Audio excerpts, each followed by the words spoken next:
پان کے سبھی فوائد جو ہوں، لیکن یہ بات اپنی جگہ مسلم ہے کہ پان کھانے والوں کے ہونٹوں کی لالی حسن پرستوں کے دلوں کو اپنی جانب متوجہ کرتی ہے۔ شاید یہی وجہ ہے کہ جب اردو کے پہلے شاعر حضرت امیر خسرو 1225 تا 1325 دربھنگا تشریف لائے تو متھلا کے سرخ ہونٹوں والی خوبصورتی پر فدا ہو گئے اور بردستہ انہوں نے ایک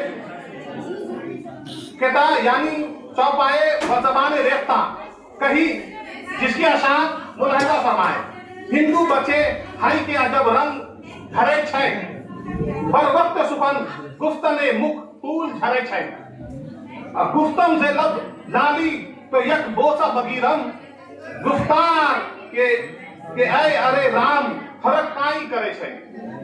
یہ وہ اشعار ہیں جو انہوں نے یہاں کے بچوں کے خوبصورتی کو دیکھ کر کے اپنے زبان سے کہی تھی۔ اب آخری پیج پر جدید میتھلی ادب میں جناب فضل الرحمان حافظ بیگوسرائے کا نام خصوصی اہمیت کا حامل ہے۔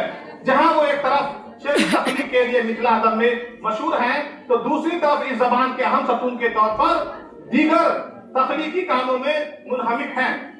اردو کے کئی کتابوں کا ترجمہ انہوں نے میتھلی میں کیا ہے۔ اس کی بنیاد پر 1996 میں ساہتیہ اکیڈمی ایوارڈ نئی دلی سے انہیں ترجمہ کے طور پر انعام کی شکل میں دیا گیا تھا۔ اس کے علاوہ میتھلی کی ترقی و توسیع میں اہم کردار ادا کر رہے تھے۔ اپنی اسی کاوشوں کی بنیاد پر ان کا شمار میتھلی کے صفحے اول کے ادیبوں میں ہوتا ہے۔ آخری لائن میں یہ کہنا چاہوں گا کہ زبان میں کسی طرح کی تنگ نظری مناسب نہیں ہے۔